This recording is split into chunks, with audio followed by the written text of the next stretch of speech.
پہلے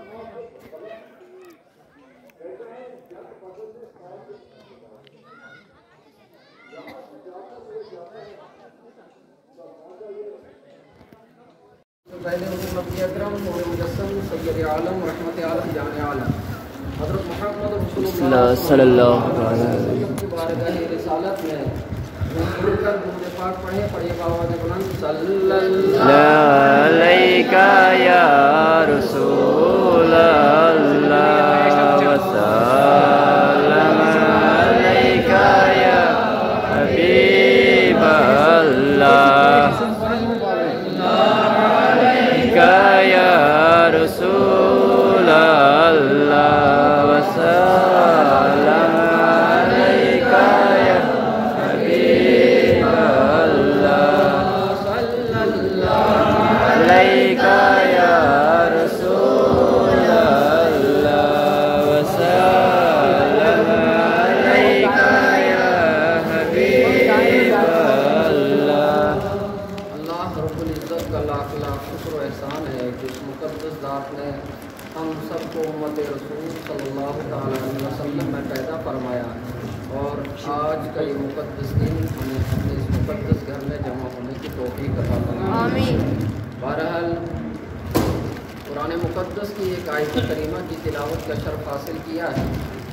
رب تبارک و تعالی ارشاد فرماتا ہے الا ان اولیاء اللہ لا خوف علیہم ولا هم یحزنون، خبردار بے شک اللہ کے ولیوں کو نہ ہی کوئی خوف ہے اور نہ ہی کوئی غم ہے۔ اسی آیت کریمہ کے تحت میں آپ حضرات کے سامنے چند جملے عرض کروں گا اور اس کے بعد جو ہے رخصت ہو جاؤں گا۔ ہمارا یہاں پر جمع ہونے کا مقصد اولیاء اللہ کو یاد کرنا ہے اور اپنے دل کے اندر خوف الہی پیدا کرنا ہے، کیونکہ یہ واحد گھر ہے کہ جو تمام دنیاوی کاموں سے صاف و شفاف گھر ہوتا ہے، اور اس گھر کے اندر آپ نے اور ہم سب نے مل کر اس مجلس کا انعقاد کیا۔ رب تبارک و تعالیٰ سے دعا کریں پاک پروردگار عالم اس مجلس کو اپنی بارگاہ میں قبول و منظور عطا فرمائے۔ اللہ رب العزت کلام مقدس میں ارشاد فرماتا ہے الا ان اولیاء اللہ لا خوف علیہم ولا هم یحزنون، خبردار کہ بے شک اللہ کے ولیوں کو نہ ہی کوئی خوف ہے اور نہ ہی کوئی غم ہے۔ بعض علماء کرام نے اس آیت کریمہ کے متعلق ارشاد فرمایا ہے کہ اس آیت کریمہ میں دو چیزوں کا بیان ہوا ہے، ایک الا متنبہ کیا گیا، خبردار کیا گیا، ایک تاکید بیان کی، پھر ان دوسری مرتبہ انسان کو متنبہ کیا گیا، خبردار اور ہوشیار کیا گیا۔ اے انسان خبردار ہوشیار ہو جانا، الا ان اولیاء اللہ لا خوف علیہم ولا هم یحزنون، بے شک اللہ کے ولیوں کو نہ ہی کوئی خوف ہے اور نہ ہی کوئی ڈر ہے۔ انسان کو متنبہ اور خبردار ہوشیار کس وقت کیا جاتا ہے؟ اس وقت کیا جاتا ہے کہ اگر کوئی مثال کے طور پر کوئی اندھا ہے تو اس سے کہا جاتا ہے کہ خبردار یہاں سے آگے مت بڑھنا، کیونکہ اس کی آنکھوں میں بینائی نہیں ہے، اندھا ہے، کہ اس سے کہا جاتا ہے کہ اس سے آگے مت بڑھنا کہ کنواں ہے، اس سے آگے مت بڑھنا کہ روڈ ہے، خطرے کی جگہ ہے۔ تو اسی طریقے سے رب تبارک و تعالیٰ نے انسانوں کو متنبہ کیا کہ خبردار اللہ کے ولیوں کو نہ ہی کوئی خوف ہے اور نہ ہی کوئی ڈر ہے، کہ اولیاء اللہ کے ساتھ محبت کرنا، کہ اگر اولیاء اللہ سے بغض کیا تو سمجھ لینا کہ یہ خطرے کی گھنٹی ہے، تمہارے ایمان کے بگڑنے کا خطرہ ہے۔ اسی لیے رب تبارک و تعالیٰ نے یہ آیت کریمہ نازل کی۔ اور پیران پیر روشن ضمیر حضور سیدنا غوث اعظم دستگیر رضی اللہ تعالیٰ عنہ کا ختم شریف ہم نے پڑھا، ان کے بارے میں سنیے کہ حضرت شیخ عبدالحق محدث دہلوی رضی اللہ تعالیٰ عنہ تحریر فرماتے ہیں۔ حضرت شیخ عبدالحق محدث دہلوی رضی اللہ تعالیٰ عنہ وہ بزرگ ہیں کہ جنہوں نے ہندوستان میں ہم تک احادیث رسول صلی اللہ تعالیٰ علیہ وسلم پہنچائی۔ نبی پاک صلی اللہ تعالیٰ علیہ وسلم کے اخلاق اور کردار ہم تک پہنچائے ہیں، تو وہ بیان فرماتے ہیں، تحریر فرماتے ہیں کہ حضور سیدنا غوث اعظم رضی اللہ تعالیٰ عنہ کے بارے میں فرماتے ہیں کہ عینی فی لوح المحفوظ وانا غائص فی بحار علم اللہ تعالی. یہ فرماتے ہیں کہ حضور سیدنا غوث اعظم رضی اللہ تعالیٰ عنہ بیان فرماتے ہیں کہ میری آنکھیں لوح محفوظ میں ہوتی ہیں. عینی، ذرا گہرائی کے ساتھ، عینی فی لوح المحفوظ، کہ میری آنکھیں لوح محفوظ میں ہوتی ہیں. وَأَنَا غَائِصٌ فِي بِحَارِ عِلْمِ اللَّهِ تَعَالَى، اور میں اللہ رب العزت کے علم کے سمندر میں غوطہ زن ہوتا ہوں. یہ شان ہے اولیاء اللہ کی، یہ شان ہے بزرگان دین کی، اور بزرگان دین ہی کے ذریعے سے ہمارے ملک ہندوستان کی حفاظت ہوئی ہے. کہ جس طریقے سے حضور سیدنا خواجہ غریب نواز رضی اللہ تعالیٰ عنہ سرزمین اجمیر شریف میں تشریف لائے، تو اس وقت کیا تھا؟ کفر اور ظلمت کے ہر طرف سے پہاڑ توڑے جاتے تھے، کہ ہر طرف سے کفر ہی کفر نظر آیا کرتا تھا. آنا ساگر کے پانی کو بند کر دیا گیا، تو اس کے بعد یہ طاقت کس کے اندر تھی؟ اولیاء اللہ کے، اللہ رب العزت کی عطا سے اولیاء اللہ کے اندر یہ طاقت تھی کہ حضور سیدنا خواجہ غریب نواز رضی اللہ تعالی عنہ نے ایک پیالے کے اندر پورے اس تالاب کو سمیٹ لیا.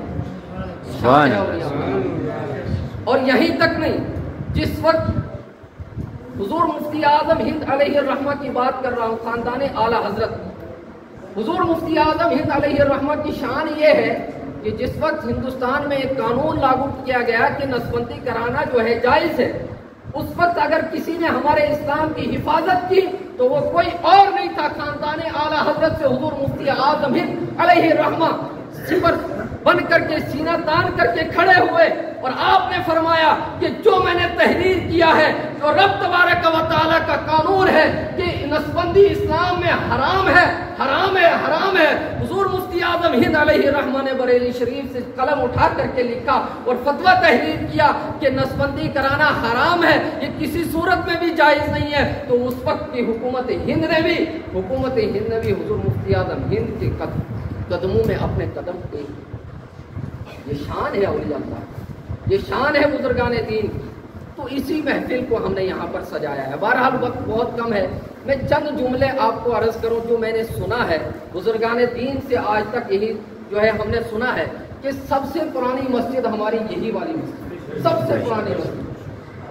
اور بزرگان دین فرماتے ہیں کہ ہمیں ایک یہاں پر ایک بہت اہم مسئلہ رکھا گیا تھا، مگر ہم لوگ اس چیز سے آج بہت غافل ہیں.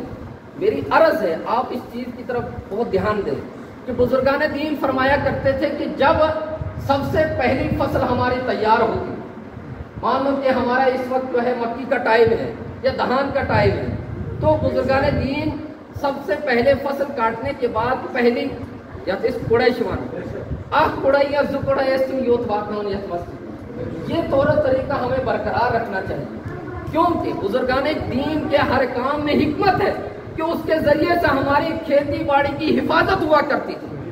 آج کل جو فصل نہیں ہوتی ہے، طرح طرح کی پریشانیاں، اس میں کیڑے مکوڑے لگ جاتے ہیں. تو بزرگان دین نے یہ ایک طریقہ زکوٰۃ کا رکھا، عشر کا رکھا تھا. اس طریقے کو ہم بھول چکے ہیں، ہمیں اس طریقے کو بھولنا نہیں چاہیے. آج کا آپ یہ پیغام لے کر کے جائیں کہ جب بھی آپ کی فصل تیار ہو تو جو طور و طریقہ رہا ہے اس طور و طریقے کے مطابق آپ اس فصل کو یہاں تک پہنچانے کی کوشش کیا. اس کے ذریعے سے آپ کی حفاظت، آپ کے گھر بار کی حفاظت، آپ کے محلے کی حفاظت، اور آپ کے علاقے کی حفاظت، اور آپ کی فصل کی حفاظت. لہذا گزارش ہے، بس اتنے ہی جملے آپ سے کروں گا. اور جو ہے آپ دین سے وابستہ علماء کرام سے قرب حاصل کیجیے. اس وقت جو ہم پر یہ مصیبتیں اور طرح طرح کی پریشانیاں آتی ہیں، آپ نے دیکھا کہ کتنے حادثے ہمارے سامنے ہو رہے ہیں. آج کل پرسوں کی بات ہے کہ وہ جو ہے اس سائڈ میں میرے خیال تتپانی کے آس پاس میں ایک مکان پورا کھسکتی. کیا ہے یہ ہمارے لیے آزمائش ہے. دکسر میں جو معاملات پیش آئے ہیں یہ ہمارے لیے آزمائش ہے. اے انسان خبردار، متنبہ کہ تمہیں اس دنیا سے جانا ہے. کل نفس ذائقۃ الموت، کہ ہر جاندار چیز کو اس دنیا سے جانا ہے، اس کے لیے موت ہے.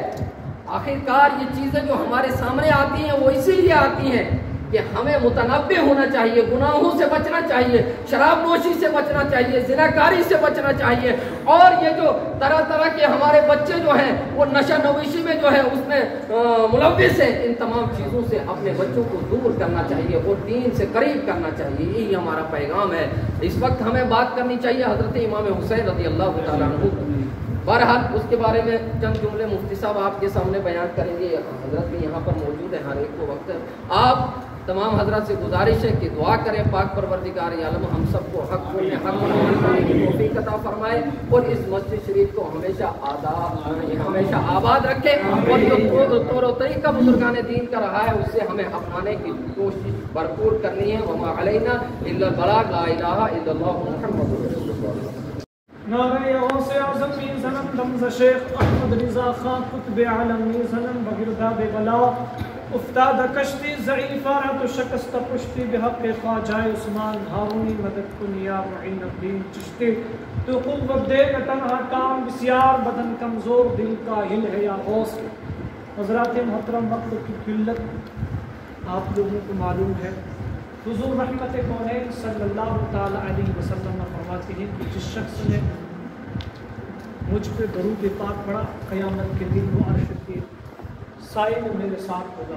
سبحان اللہ۔ کون مومن بندہ حضور کا امتی یہ نہیں چاہے گا کہ جب کوئی سایہ نہ ہوگا، شدت و حدت کی ہولناکیوں میں ہر انسان گرفتار ہوگا، اللہ کے غضب اور انسان اللہ کے غضب میں گرفتار ہوگا، اس وقت کوئی سایہ اور سہارا صرف حضور کے علاوہ اور کوئی نہیں ہو سکتا۔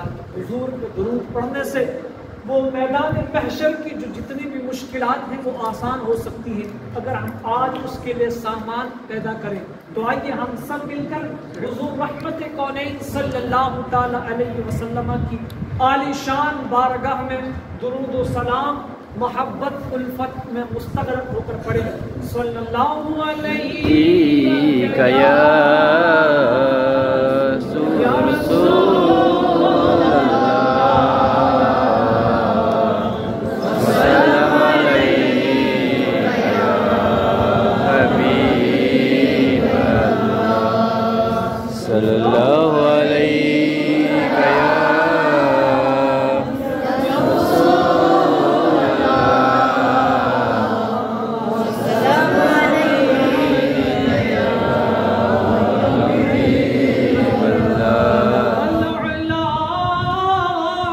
کمالی کشف تجا بجمالی صلی اللہ علیہ یا رسول اللہ وسلم علیہ یا حبیب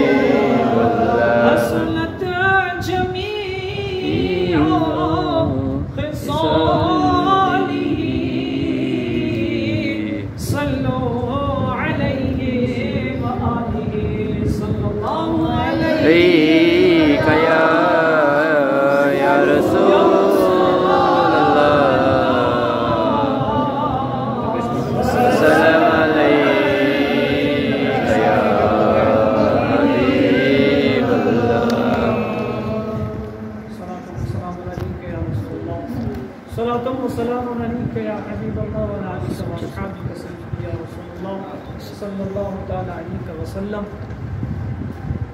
محترم و مکرم بزرگ و دوستوں، اللہ کا فضل عظیم ہم پر ہے کہ جس رب ذوالجلال جل جلالہ عما نوالہ نے ہمیں آج کے اس دن میں یہاں اس پاکیزہ گھر میں آنے کی توفیق و سعادت سے نوازا کہ ہم جمع ہو گئے۔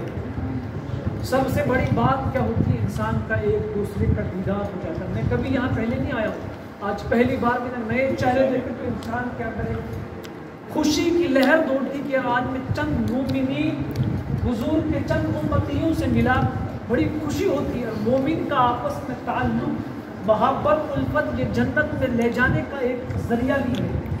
بڑی لمبی حدیث ہے، اتنا ٹائم نہیں اگر میں وہ حدیث بیان کروں، مختصر وقت ہے۔ اللہ رب العالمین قرآن مقدس میں ارشاد فرماتا قل لا اسألکم علیہ اجرا الا المودۃ فی القربى. حضور رحمت کونین صلی اللہ تعالی علیہ وسلم سے فرمایا، اس کا شان نزول اگر ہم دیکھنا چاہیں تو وہ وقت زیادہ ہو جائے گا. حضور سے فرمایا کہ آپ لوگوں سے کہہ دیجئے کہ میں تم سے کوئی اجر طلب نہیں کرتا. میں نے تبلیغ دین کی، میں نے مشکلات کا سامنا کیا، کفار نے مشرکین مکہ نے مجھ پر ظلم و ستم کے پہاڑ توڑے، مجھے گھر سے نکالا، ہمیں گھروں سے بے گھر کر دیا گیا، ہماری زمینوں سے ہمیں نکالا گیا. میں نے اتنی مشقتیں اٹھائی، ان مشقتوں کے اٹھانے کے باوجود میں تم سے کوئی اجر نہیں مانگتا، تم سے کوئی اس کا صلہ نہیں مانگتا، کوئی چیز تم سے طلب نہیں کرتا. قل لا اسألکم علیہ اجرا الا المودۃ فی القربى. لیکن ایک چیز کا تم سے مطالبہ کر رہا ہوں، وہ کیا ہے؟ قل لا اسألکم علیہ اجرا الا المودۃ فی القربى.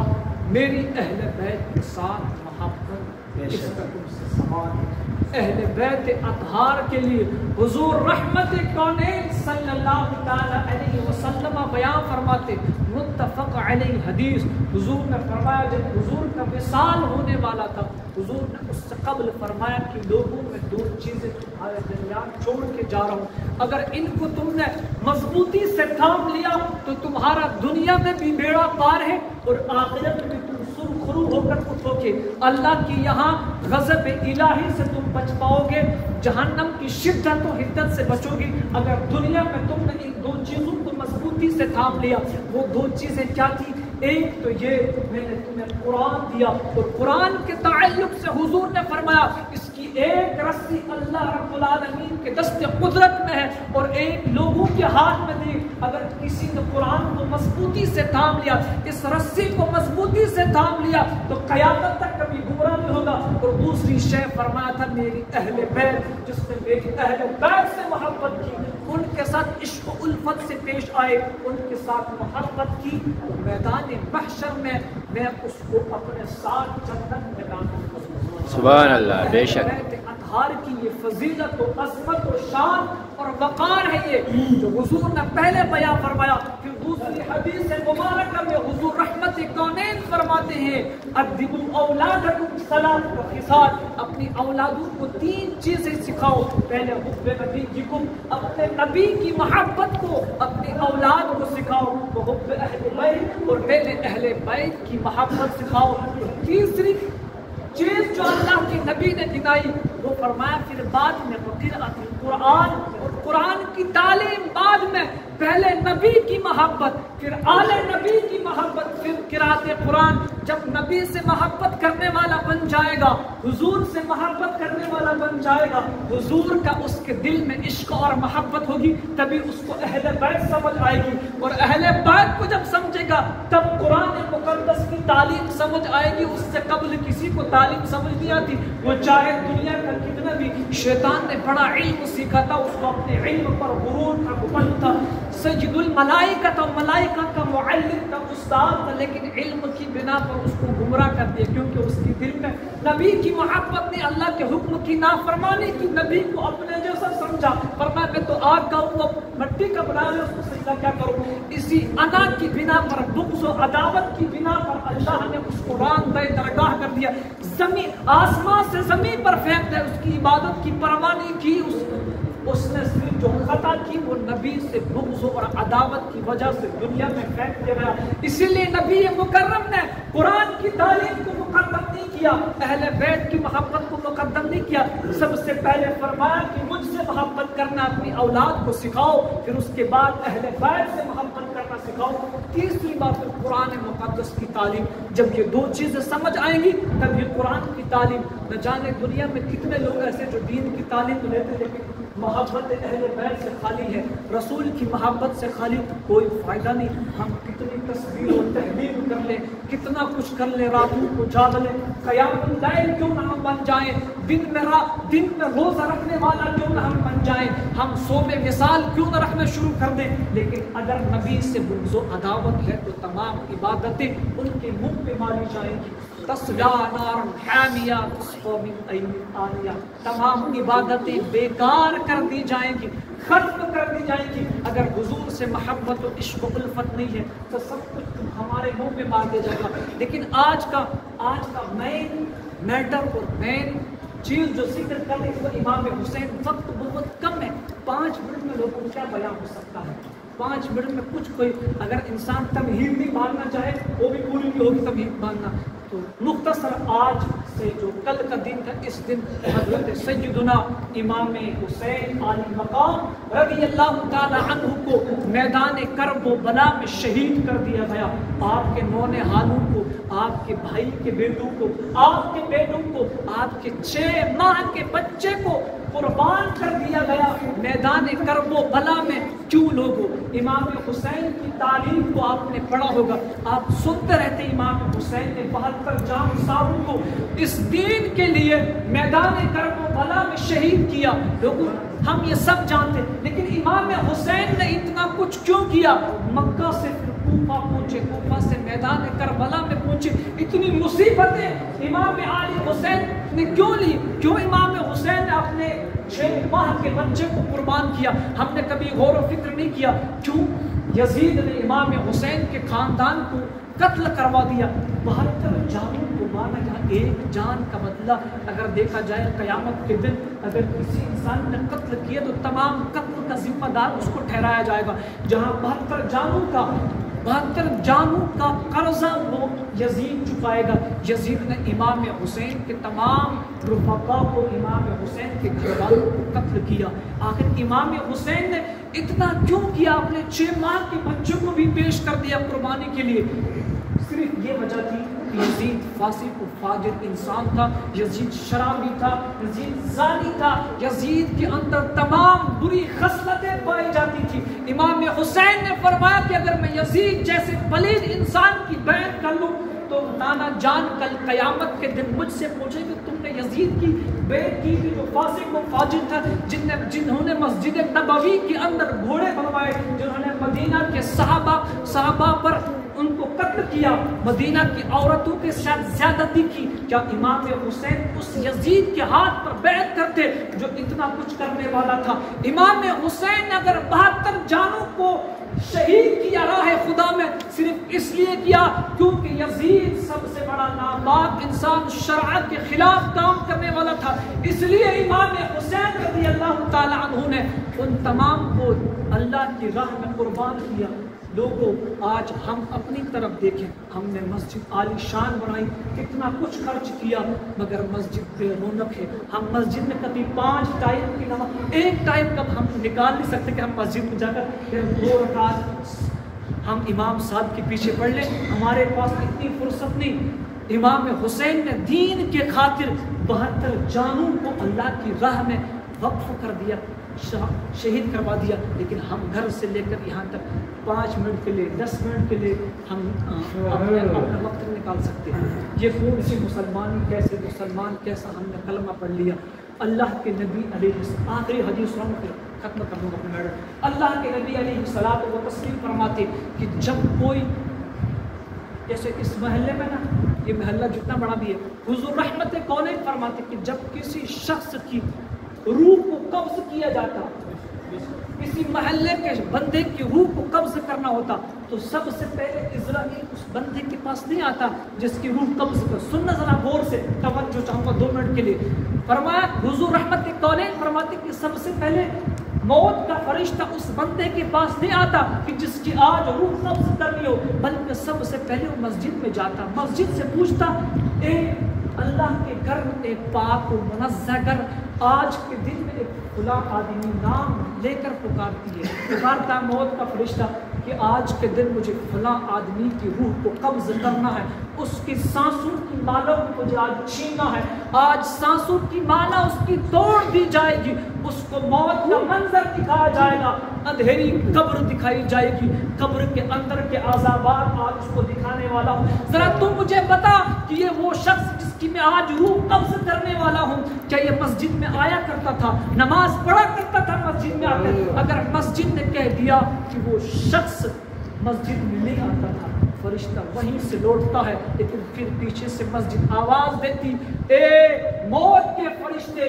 ذرا سن لیں، آج تو اس شخص کی روح کو قبض کرنے والا ہے، جب اس کے تن سے اس کے جسم سے روح کو نکالے گا اس قدر سختی کے ساتھ نکالنا کہ موت کی کڑواہٹ میدان محشر تک اس کو ستائے۔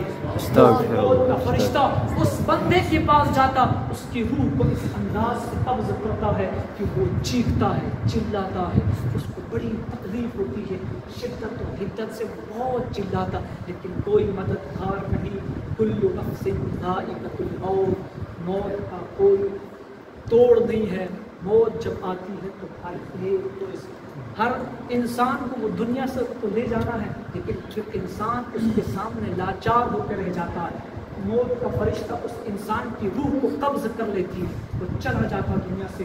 پھر جب کسی نیک بندے کی روح کو قبض کرنا، پھر وہ مسجد میں فرشتہ آتا کہ اس گاؤں کے اس بندے کی روح کو قبض کرنے جا رہا ہوں، بتا یہ بندہ تیرے اندر آ کے عبادت کیا کرتا تھا، یا حی علی الفلاح اور حی علی الصلاح کی صدائیں بلند ہوتی تھی، کیا وہ جو صدائیں اس کو کامیابی کی طرف اور نماز کی طرف گامزن کرتی تھی، کیا وہ کبھی مسجد میں آتا تھا؟ وہ مسجد کے ہاں وہ شخص ہے کہ جس نے 5 وقتہ باجماعت آ کر میرے اندر نماز ادا کی۔ پھر وہ فرشتہ جانا شروع کرتا ہے، پیچھے سے مسجد آواز دیتی، جب اس شخص کی روح کو قبض کرے گا موت، اس کے جسم سے روح کو اس طرح سے نکالنا کہ اس کو محسوس بھی نہ ہو۔ ذرا غور کریں، اگر نیک عمل ہوں گے، نیکیاں کی ہوں گی، اچھے اعمال کیے ہوں گے، تو موت بھی اس بندے پر نثار ہو جاتی ہے۔ موت بھی اس بندے کو تکلیف سے بہت تکلیف دیتی نہیں ہے، لیکن جب کبھی مسجد میں آیا ہی نہیں، ہم نے عالی شان مسجد بنا لی، صفیں بہترین بچھائی، سب کچھ اعلیٰ انتظام، پنکھے لگائے گئے، کتنا بڑھیا سب کچھ معاملہ ہے، پھر خالی صرف 2 نمازی امام صاحب کے پیچھے کھڑے ہو کر نماز پڑھ رہے ہیں، باقی اپنے اپنے کاموں میں کام ختم۔ وما خلقت الجن والانس الا لیعبدون، میں نے بندوں کو صرف کام، بندوں کو اس نے نہیں بنایا تھا جو وہ کر رہے ہیں، بلکہ بنایا کس لیے تھا؟ وما خلقت الجن والانس الا لیعبدون، میں نے جنوں اور انسانوں کو اس لیے بنایا تھا تاکہ وہ میری عبادت کرے۔ لیکن بندہ دنیا میں آ کے دنیا پرست ہو گیا، حب دنیا میں غرق ہو کر اس نے اللہ کو بلا دیا۔ ارے بندے، جو اللہ کو بلا سکتا ہے وہ تجھے تیرے ساتھ کیا وفا کرے گا؟ اس بندے کی جب اللہ سے وفا نہیں تو بندے کی بندے کے ساتھ کیا وفا ہوگی؟ حضرت شاہ عبدالقادر جیلانی فرماتے ہیں کہ بے نمازی کے جسم کو قبر مسلمانوں کے قبرستان میں دفن نہ کرو، ایسا ہو اگر ایسا کر لیے تو اس پر اللہ کا عذاب آئے گا، اور عذاب جو اس بندے پر آئے گا اس کی وجہ سے دوسروں کو تکلیف ہوگی، لہٰذا بے نمازی انسان کو قبرستان میں دفن نہ کرو۔ ذرا سنو، ہم میں سے کتنے ایسے لوگ ہیں جو بے نمازی ہیں، اور سیدنا شیخ سعدی شیرازی فرماتے ہیں، فرمایا کہ بے نمازی انسان کو قرض نہ دو، کیوں؟ اس لیے جب وہ اللہ کا قرض نہ چکاتا تو تیرا کیا چکائے گا؟ یہ ہمارے بزرگان دین کے یہ اقوال ذریع ہیں کہ جن کو ہمیں لینا چاہیے تھے، ہم نے ان تمام کو پس پشت چھوڑ دیا۔ لہٰذا حضرات، ہم اگر مسلمان ہیں، ہم نے لا الہ الا اللہ محمد رسول اللہ تو اس کلمے کا تقاضا یہ ہے، یہ کلمہ ہم سے یہ کہتا ہے کہ اگر تم مسلمان بڑھے، تم نے اس کلمے کا اقرار کر لیا، تو لہٰذا اس کلمے کے ہر اس حکم پر اترو جو یہ کہہ رہا۔ ہم مسلمان ہوئے تو ہم پر احکام شرعیہ لاگو ہوئے، اور احکام شرعیہ جتنے بھی ہیں ان تمام کو ہم نے پامال کر دیا، تو ہم مسلمان کس طرح کے ہوئے؟ یہ صرف ہم نے ڈھونگ رچایا، منہ سے زبان سے کلمہ کہہ دیا بھائی ہم مسلمان ہیں، وہ ہیں، یہ سب ختم ہے۔ اللہ فرماتا وَمَن يَتَعَدَّ حُدُودَ اللَّهِ فَأُولَٰئِكَ هُمُ الظَّالِمُونَ، ہم نے جو حدیں مقرر کیے نا، اگر ان کو پامال کیا تو پھر تم نے خود اپنے آپ کو ظلم کیا، لہٰذا اللہ کسی پر ظلم نہیں کرے گا۔ اللہ قرآن میں فرماتا یوم ندعو کل اناس فمن اوتی کتابہ بیمینہ فاولئک یقرؤون کتابہم ولا یظلمون فتیلا، یہی وہ امام ہے جو کل قیامت کے دن رب ان سے فرمائے گا کہ بتائیے تیری مقتدی اور مقتدر دونوں حاضر ہوں گے نا اللہ کی بارگاہ میں، اگر یہی امام وہاں تمہارے خلاف گواہی دے کہ اس یہ میرے گاؤں کے بندے نماز پڑھنے نہیں آتے تھے، تو پھر کیا کرو؟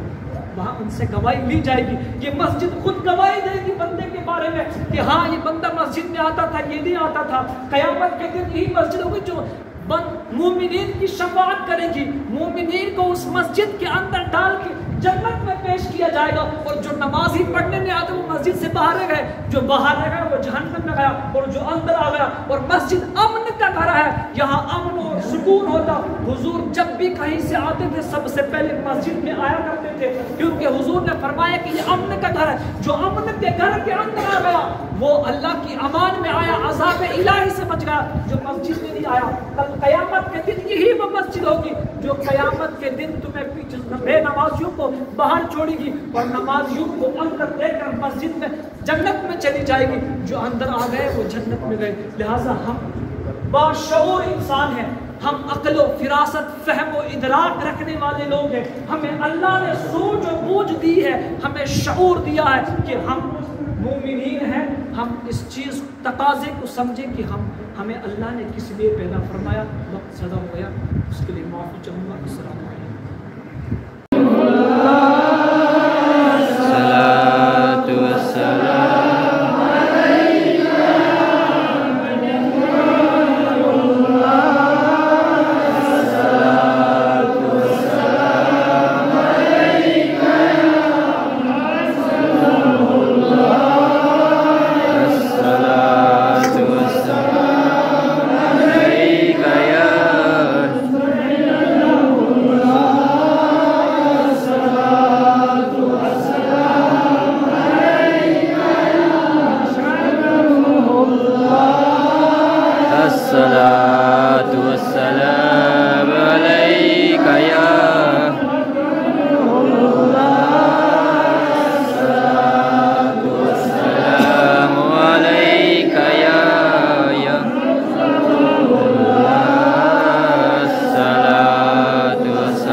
Amen.